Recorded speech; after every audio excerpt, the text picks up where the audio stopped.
Welcome to the ThunderCast, your martial athletics podcast produced by the fans, for the fans, with your hosts, Russ Livingood and Jed Horton. We're bringing you the thundering word on the thundering herd each and every week, so keep it right here because the ThunderCast is on the loose.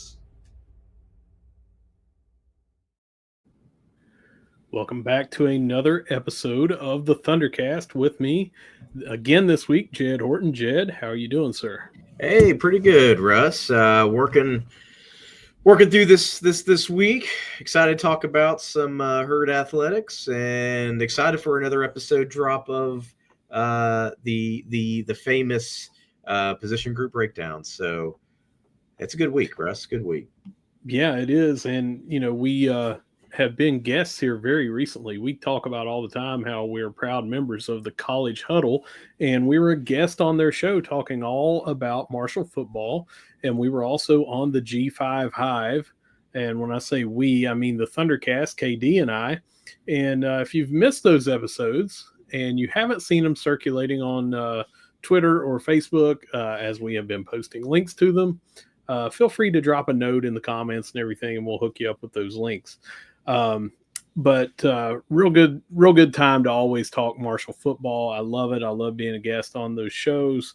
But it got the juices flowing for how close we are here to the football season. We're now 6-7 weeks away, from being able to watch a little herd football. It's great. Yeah, it's an exciting time. I was able to listen to the one that you did with the College Huddle. I thought that was a great show. I think you guys went an hour and a half. Yeah. So it was, great stuff. If you haven't had a chance to listen to it yet, highly recommend that. And if you're just a herd, sports fanatic, between those two, the position group breakdowns, the 5 things, you've got all the content you could ever ask for in martial sports. We should be able to get you caught up with everything there is to know heading into this football season. I ought to be able to get you pretty excited for it. But Jed, thanks to our sponsors, we're able to do that. So let's get a little word from 304carwreck.com. If you've been hurt in a wreck, call the law firm of Leasure Oliver PLLC. Found them at 304carwreck.com. All right, Jed, like I said, they've been with us since day zero. I say that all the time, but this show would not be as big as it was, as quick as it was, as in-depth as it is with all the stuff we've been able to do, bringing ticket giveaways, the tailgating that we got to do and all that stuff, all thanks to 304 Car Wreck for getting us off the ground. But very shortly afterward, you and ignite.link came on, and now we're going to give you 5 things every herd fan needs to know this week, brought to you by ignite.link. So right after they came on board, you came on board with ignite.link and helped us just take this show to the next level. And now, here are at least 5 things every herd fan needs to know this week. As always, brought to you by ignite.link, the Tri-State's premier IT management team. All right, Jed, we're going to hop right into football. The mini plans are now on sale. You can pick up any 3 home games for $69. We have talked on this show a lot about how you can get cheap tickets. I think just last week, you and I were talking about the family plan. 4-pack for $99 each. Well, here is $69. Say that you can't make every home game, but you know that you can make 3. You pick those 3. Maybe you want to come to homecoming. Maybe you have a particular game that you want to go to, that you want to see, and you pick 3 out and you say, hey, I'm going to buy these 3. Well, you can do it right now. And it's not a certain 3, it's any 3. You pick out any 3 of the 6 and you've got them for $69.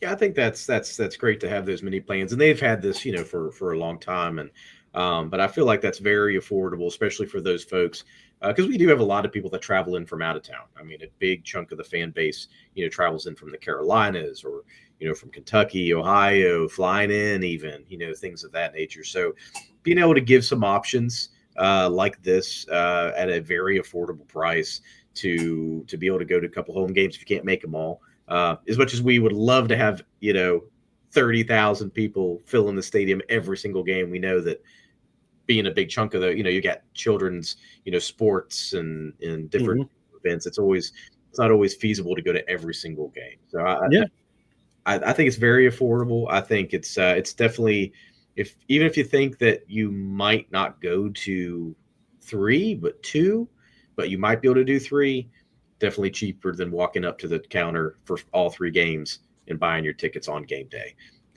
You'll get your seats. You'll be able to just select where your seats are ahead of time. So I think it's a really good value, really good deal. And if you can jump on it. I'd say do it now.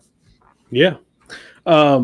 I have never gotten these mini plans. I have always gotten the full season tickets because I live right here in town. I'm just blessed with that, and I've lived here, since I started coming to college here. So I've never had to do that. But at certain times in the past, they had anchored one game to these mini plans, and maybe it was a game that had the expected lowest attendance, that it was going to be one of the FCS games, or, maybe it was the last game of the year, which is during sometimes Thanksgiving week and hunting season and things like that. And it's very cold. They have not done that here. It's just you pick the 3 games and you don't have to worry about saying, well, I get tied to this game to get that mini plan. Get it. If you're going to be here for 3 games, get this plan. You mentioned it earlier, but you get to pick where you're going to seat yourself. So if it's you and your family and you say, we all want to sit together, we want to be here, you don't have to do that on game day or the week of, call the ticket officer, get online, try to find seats together and get those, and have to worry about them being shipped to you or being at will call and have to go wait in line and things like that. Get the mini plan, get your tickets up front. All right, number 2, baseball took a hit as pitching coach Taylor Sandifer is heading to Louisiana for the same position. Earlier last week, I think it was, the pitching coach for Louisiana went in conference to Southern Miss, and that sent a little shockwaves on the West Division over there. Well, now another move in conference, another pitching coach going from Sunbelt team to Sunbelt team. We're losing Sandifer. He came to us after being at Western Carolina, and we were pretty hyped up to get him here, and I think that he did a pretty good job getting our pitching in line. So now we look to Greg Beals and staff and say, who are we bringing in now? Let's above and beyond. We need to raise it up, not take a step back. So it's going to be pretty interesting to see what move we make here in the next few weeks. Yeah, it always sucks, especially when you lose. You've got a program that's obviously rising from what it was, and in making improvements. The staff has shown in just really one full season in their brand new stadium, finishing 4th, out of the Sun Belt, which is a very, very highly competitive conference, knocking off, maybe not winning series, but knocking off ranked teams, at least a game in a series, and things like that. So it sucks. I think it's I don't want to call it a good indicator, but it's an indicator, someone's coming after your staff, even from a conference rival who with Louisiana is they are I don't want to necessarily maybe call them a blue blood, definitely in the Sun Belt, a blue blood as far as, baseball is concerned. Somebody's coming after your coaches means you're doing something good. Just hate to lose a good coach. Yeah, I do too, but that's a good point about, having success. I mean, a program like Louisiana that just lost a very good pitching coach is not going to go after someone that is just kind of ho-hum. So they obviously recognize that we had a good one and had some good results. So, no, I hate to see it, but this is also an opportunity for us to go out and see who's available out there. One thing I do know is in baseball, Coach Bills and his staff are extremely well connected. So love to see who we're going to bring in and hopefully, again, kick it up a notch. Number 3, also in baseball, catcher Matheson Go has entered the transfer portal, and this comes about a week after us talking about bringing in Texas catcher slash outfielder Oliver Service. So it looks like Matty Go has seen now that there's going to be maybe someone ahead of him, and he's going to try to go somewhere that he could play. I was really looking forward to having him on the team. We followed him from high school on as we were doing this show, and he was one of our recruits. But he's going to enter the portal and go somewhere else. Yeah, and that's I wouldn't say bad for our teams, but with the transfer portal and those things, it makes it easier for us to recruit in people and fill in gaps quicker when we have gaps. But it also means that if there's going to be a bit of competition, or if you already know if you're a player that, hey, I may not get playing time or much playing time or something, like if that's a possibility, being able to transfer out and get some playing time. So from the player's perspective, I mean, it makes sense. I mean, if you're going to play college baseball, you want to play, you want to be able to do that. So it. Hate to see him go and leave, but these things happen. The portal giveth and the portal taketh away, and that is for sure in this day and age. And just a side note on this is, right now we have across every sport, as I understand it, teams can designate players as a designated student athlete, and they can enter the portal right now. So this is not something strictly to baseball. This is just about anything, and it has to do with the House settlement, where House versus NCAA, where they increased the roster sizes now to kind of help with that roster makeup. You can put someone as a designated student athlete, and they can enter the portal right now. So don't be surprised if you don't see more of this across the country right now. We did, I thought that we had this on last week, but we didn't. Micah New entered the portal, shortstop. You and I didn't talk about it because it happened right afterwards. We got the confirmation. He had been in the portal. KD had seen it on Twitter. We never reported it on Twitter because you don't know how accurate those things are. But he was listed as one of the top 50 available in the portal or something like that. So don't have a note to go across the screen here on the scroll, but Micah New, our shortstop from last year, has entered the portal and has already signed with another team. He'd been playing in the Cape Cod League, and I thought it was pretty interesting. He had a lot of throwing errors for us last year, and some other fielding errors at short. They had moved him to center field, so he's kind of listed as a shortstop / center fielder, but is going to be kind of interesting to see where he goes. But I'm guessing maybe outfield at his new team that he committed to. All right. So the last two things, we lost a pitching coach. We lost last year's starting shortstop and last year's maybe backup catcher. Number 4, players representing Marshall at Sunbelt Conference Football Media Days have been named. Jalen Slappy will represent the offense, and Cam Smith, defensive back, will represent the defense. It's always a good opportunity for those guys to go down there and be involved in the Sunbelt Media Days. I think that's a good time to kind of get a feel for how the conference is going to be this year, and kind of get a little bit of insight into what's going on, and having these players be able to participate. These two names for guys who are going to be big pieces of the puzzle this year. It doesn't surprise me that these two guys are part of some of the candidates. Now, there could have been more. There's definitely I'm sure that list is much larger, but I think the two guys well deserved to and expected to be some of the representatives for the herd. Yeah, a lot of people are going to immediately notice that we don't have a quarterback going. And that will get a certain reaction. Any year that you don't send a quarterback, that's going to get a reaction. And I think one year it was we didn't send one, and there was a who's the quarterback going to be kind of question. But we have, since we've been covering Sunbelt Conference Media Days, we have sent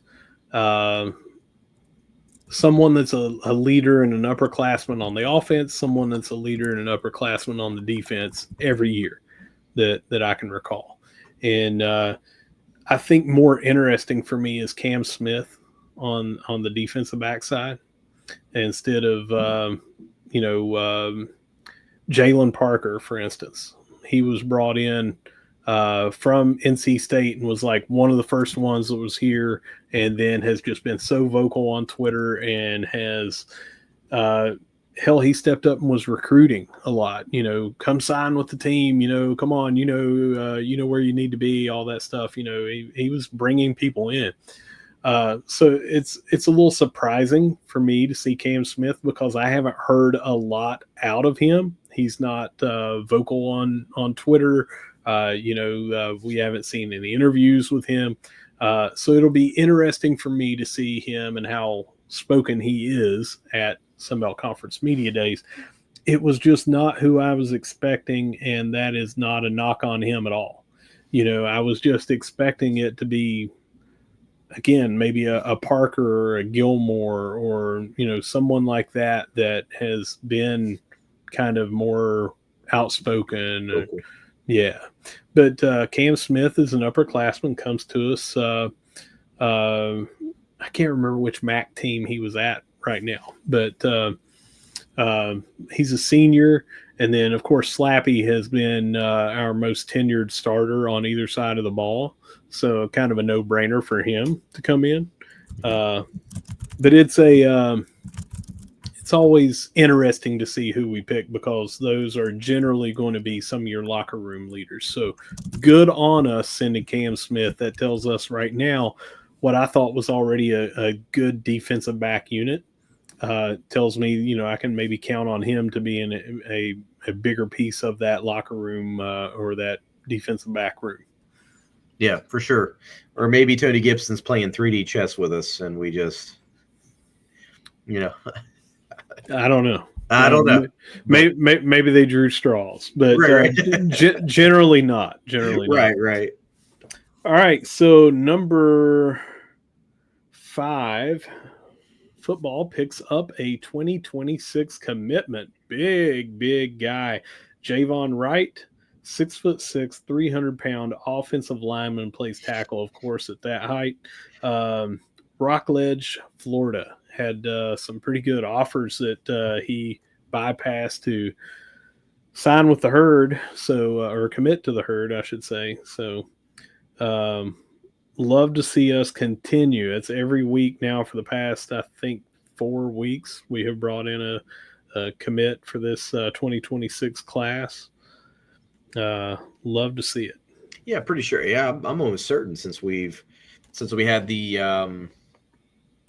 the mailbag episode and we talked about, one of the questions was, do we expect to see anybody come in during the summer? And I think we've talked at least minimum one a week since that episode. There's been a commitment or a series of commitments. So staff and team are working hard, in the off season while we're all enjoying our vacations and, traveling around and, staff's working hard. Mentioned these offers: Pittsburgh, Iowa State, Western Kentucky, FIU, and then a couple of smaller schools, Warner, Stetson, and Bethune-Cookman. But signing with us over an offer from Pittsburgh and Iowa State seems pretty good. A couple of Big 10, Big 12 schools. Yeah. Happy to see this guy come on, and 6'6", we say all the time, you can't teach height. Right. So love to see some big guys. We say 6'6", 300. That's a incoming true freshman, and he may weigh a little bit more than that when he comes in. But once they get him on a nutrition plan, it's hard to tell how he could fill out his body. He might be 320 his freshman year here. He might be 330 by the time he hits the field. We don't know, but big guy. Glad to see him sign. Yeah, same. All right, and finally, number 6, as we have a bonus here for Ignite.Link. For those of you who have renewed your Big Green donations by 110%, there is a private cookout with the football team and coaches at the stadium on August the 22nd. It is not too late to renew or increase your donation to take part in that event.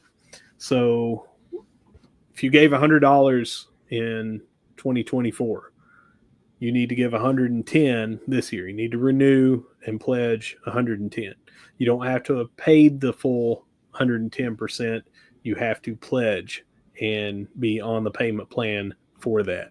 So I've been doing the 110% now for the last few years, and it goes up and up, but it's an easy way to increase your donations.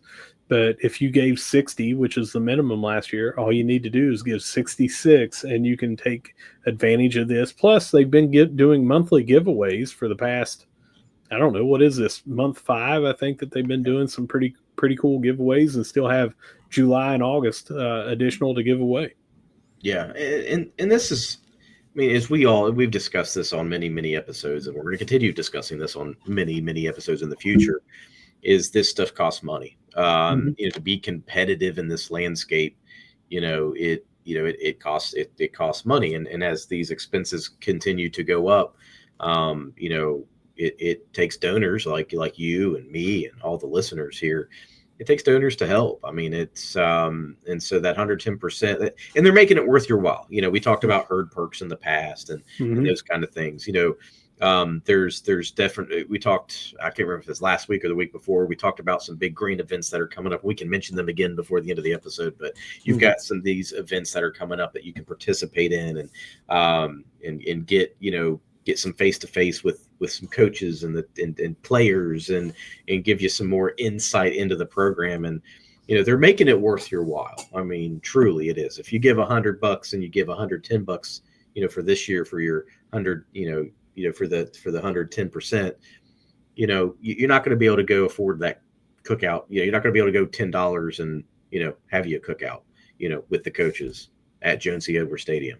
Like, you just, they're making it worth your while is all I'm saying. And so if you've, so if you're a current Big Green member, we encourage you look to do that. If you're financially able to do that. If you're not a Big Green member, think about it, $60 a month, get started, give a little bit to the $5 a month, $60 a year, $60 a year. I'm sorry. $60 a year. My bad. Yeah. $60, right. The 60 in my head, but yeah. So $60 a year, $5 a month, get you started. And, especially if you're, you want to see martial athletics, not just football, obviously football, basketball, but all martial athletics succeed, consider giving at least just a little bit, and that every little bit helps. Yeah. And these, Big Green donations go towards scholarships. That's what this is for. This is not, NIL. This is not, I hear a lot of people all the time having a question about this, and they say, well, I'm not big on NIL. I was like, this is Big Green Scholarship Foundation. This goes towards scholarships. So our athletes here are getting their tuition, room, board, that sort of thing from the Big Green Scholarship Foundation. So you are helping them, helping Marshall, and you're helping yourself, because speak to your tax planner, but this is a tax write-off at least of some percentage. Talk to them for specifics for your specific situation. But I know that it can be written off for taxes, plus with the herd perks that you get back from all the vendors around here, the businesses around here, you can make your money back and then some. Final note about this is, let's just throw out a random $2 million, let's say that's what the Big Green brings in. And that's just a random number off the top of my head. If everyone did the 110%, that would be $2.2 million. What would that 10% boost due for Marshall Athletics to be able to bring in an additional $200,000. That might pay for the entire. I don't know. I'm trying to think of the tennis. Maybe would be the tennis or golf would maybe be the lowest roster that we have, but that might pay for an entire year of those scholarships. It's just every little thing that we can do is going to help. So anyone doing the 110%, it's increasing it gradually up there.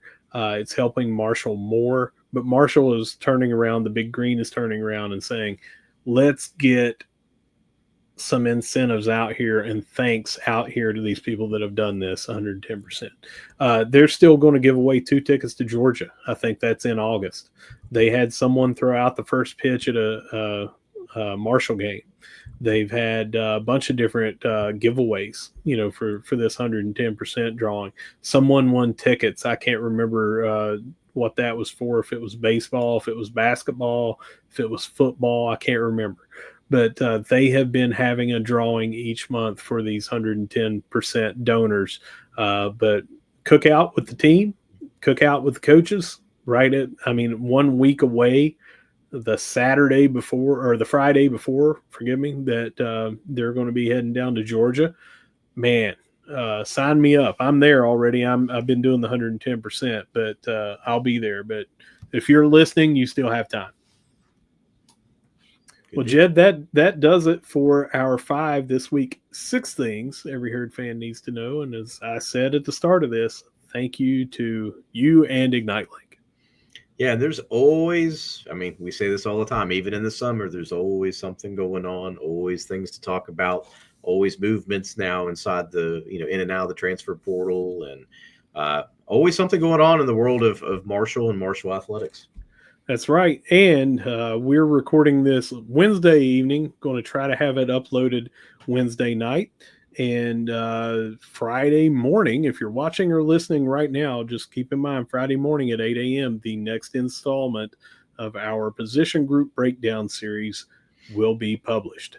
Until then, whether you see us at the Joan, whether you see us at the Jack, or whether you see us at the Cam, no matter where you see us, we're going to be saying, go Herd. It's the ThunderCast. Go Herd.